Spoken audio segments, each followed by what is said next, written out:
Apparemment, c'est aussi la rentrée en Chine.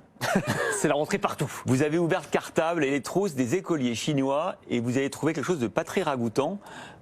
Un stylo pour espionner les enfants. Surveiller, Dès l'école primaire. vérifier qu'ils travaillent bien. Dès l'école primaire. Ouais, dès l'école primaire. Alors c'est des stylos mouchards qui font polémique, hein, cela dit. En Chine, je vais vous expliquer pourquoi. Alors, ça ressemble exactement à celui que je vous ai apporté là. C'est pas la même marque, mais c'est vraiment le même principe. C'est un stylo électronique qui est bardé donc de petits capteurs et surtout d'une mini caméra qui va en fait analyser en temps réel tout ce que l'élève est en train d'écrire. Donc l'élève est en train de faire ses devoirs à la maison, normalement, et le prof à ce moment-là va recevoir une alerte sur son téléphone et il va voir en temps réel ce que l'élève est en train d'écrire. Donc, il peut vérifier s'il est bien en train de travailler, combien d'heures il passe à faire ses devoirs, combien de temps il passe sur chaque exercice, vérifier la qualité de son écriture manuscrite également. En fait, ces stylos connectés, ça existe depuis longtemps. Moi, j'en utilise assez régulièrement et c'est plutôt pas mal parce que ça permet de sauvegarder ses notes manuscrites sous forme numérique, de garder une trace dans le cloud, donc c'est pas mal.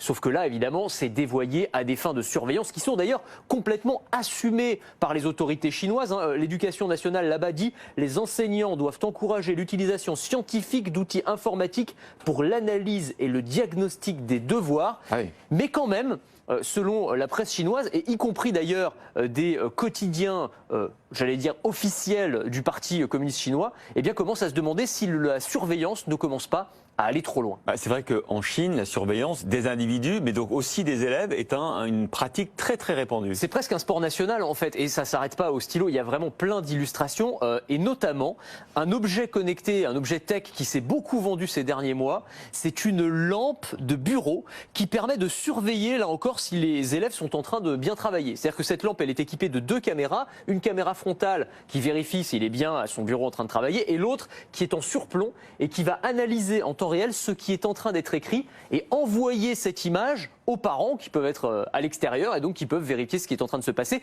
Il y a même des petits logiciels qui sont capables d'analyser la syntaxe, l'orthographe et de corriger ça en temps réel. Je ne sais pas si c'est bien, je ne sais pas si c'est le progrès. Vous savez qui a créé ça ?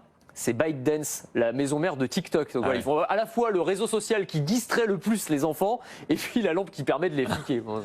Bon, l'intelligence artificielle aussi en Chine, au service de la surveillance. On en parle assez régulièrement, mais c'est vrai, y compris dans les salles de classe. Alors c'est des expérimentations, je ne veux pas non plus vous laisser croire que c'est partout pareil. Et surtout, c'est vrai que la Chine, en moyenne, a une acceptation plus grande que nous à ce genre d'intrusion, mais ça fait quand même débat, y compris dans la société chinoise.